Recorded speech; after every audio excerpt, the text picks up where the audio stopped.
טוב, ברוכה הבאה לבית שלי, הגברת הדר, בקרוב. עושה לכם סיור קצר. מקלחת, שירותים, כמו שאתם רואות. יש לי רדיו במקלחת, יש פה אור. הדר, את וניב מוזמנים לבלות את ערך הדבש שלכם בקושיצה, סלובקיה. זה החדר של נעמה, אוקיי? שותפה שלי. החדר החשוב עכשיו, זה החדר שלי.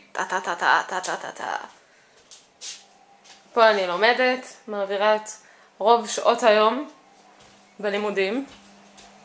עכשיו הסלון. זה הסלון. פה אנחנו יושבות, אוכלות, שותות, חופרות, מטבח. הכנתי מרק. והמרפסת שלנו, קורסאות שסחבנו מלמטה.